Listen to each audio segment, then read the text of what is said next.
Ça fait maintenant 4 ans que je suis développeur web et si je regarde en arrière, moi-même j'ai rien à voir, que ce soit dans mon code, dans ma façon de travailler ou de faire les choses. Et je me dis surtout que j'étais vraiment très nul. Je vais donc tout simplement vous partager ces points qui font que pour moi aujourd'hui je suis bien meilleur qu'il y a 4 ans et qui font que chaque jour je serai un bien meilleur développeur qu'hier. On est parti directement avec le premier point. Ce premier point c'est je pense le plus important de la liste. Vous pouvez l'écouter et partir de la vidéo, vous aurez tout de même appris quelque chose de super important. Ce point, c'est simplement cette phrase, ne pas s'arrêter de coder quand ça marche.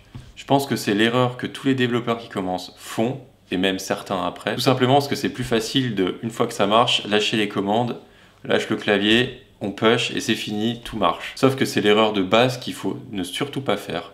Et si vous voulez savoir ce qu'il faut faire plutôt à la place, je vous invite à continuer à écouter cette vidéo. Deuxième point, n'appliquez pas à la lettre tout ce qu'on vous dit. Parfois en rentrant dans les détails, on peut facilement se rendre compte qu'en final, c'est une mauvaise idée. C'est la faute de personne, c'est comme ça. Ou bien ça peut être une bonne et il faut l'appliquer. Mais ça veut pas dire que demain elle sera toujours bonne. Et surtout, cette idée, elle dépend potentiellement du contexte. Ce qui nous amène directement au troisième point. Le contexte global. Chaque chose est vraie, pour un moment donné, dans un contexte donné. D'ailleurs, si le contexte c'est que t'es pas abonné à ma chaîne, je t'invite tout de suite à le faire. Je dis ça comme ça, hein, tu choisis, tu fais ce que tu veux. Allez, on continue directement avec le quatrième point. Réfléchir avant de coder. Eh oui, ça peut paraître complètement con dit comme ça, mais au final c'est assez contre-intuitif. On se dit vite, allez, code. Mais t'es nul ou quoi? Ça fait 30 minutes et t'as même pas réussi à poser une ligne de code, c'est quoi ça? Alors qu'en fait, c'est pas vraiment grave. C'est bien d'aller plutôt lentement. Donc réfléchissez, passez plus de temps sur votre code, passez aussi beaucoup plus de temps à réfléchir plutôt qu'à coder. Votre code va s'améliorer automatiquement, c'est plutôt magique. Et si vous voulez encore plus améliorer votre code, il faut compléter ce point avec le cinquième point. Apprendre des concepts et des méthodes. Chacun a les siens, je vais pas essayer de vous en vendre un spécialement. Je m'en fous et je pense que c'est ça la clé d'ailleurs. Il y a autant de concepts que de personnes, apprenez-les. Apprenez les vôtres, ceux qui sont faits pour vous. Vous pouvez les apprendre par vous-même, dans un livre, une vidéo, peu importe. Appliquez-les juste. Voyez si ça vous plaît. Sixième point. Bon, celui-là, il est rarement appliqué, je pense, honnêtement. Et il n'est pas si facile, donc ça me semble assez logique. Mais comme tous les autres points, le but, c'est d'essayer de les atteindre. Pas forcément de tout le temps réussir et de tout le temps les suivre.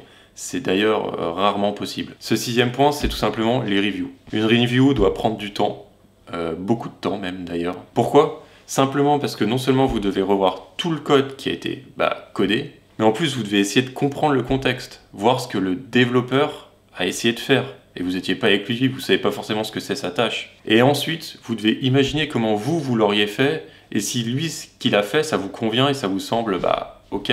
Je vous le dis direct, moi personnellement, je ne l'applique pas tout le temps à la lettre. Par contre, je passe de plus en plus de temps à essayer de review et à faire des retours et à m'améliorer là-dessus. Mais ça prend du temps et c'est pas forcément facile. Septième point, celui-là c'est mon préféré je pense, et c'est tout simplement supprimer. Si vous croisez par exemple un commentaire que vous ne comprenez pas, au revoir. Une variable pas utilisée, au revoir. Pas de réflexion, ça sert à rien. Souvent on a peur de supprimer et pourtant, si ça sert à rien, soyez sûr de vous et juste supprimez-le. Au pire, c'est pas la fin du monde, vous pourrez facilement le retrouver grâce à Git ou GitHub. Et les refactos. Bon, ça c'est moins facile potentiellement. Par contre, faut au maximum essayer de le faire. Encore une fois, on revient à l'autre point. Prenez le temps, réfléchissez. Quand vous repasserez sur ce code la prochaine fois, pour ajouter une énième feature ou modification, vous vous remercierez vous-même de l'avoir fait. Huitième point, les plugins et les bibliothèques. Alors sur celui-là, directement, je vais pas me faire des amis, je vous le dis. N'intégrez pas de plugins ou de bibliothèques. Évidemment, cette règle, elle peut pas être tenue. Tu es obligé à un moment d'intégrer des plugins ou des bibliothèques. Mais ça, c'est comme d'hab. La règle, elle n'est pas forcément faite pour être respectée. Elle est même faite pour être cassée.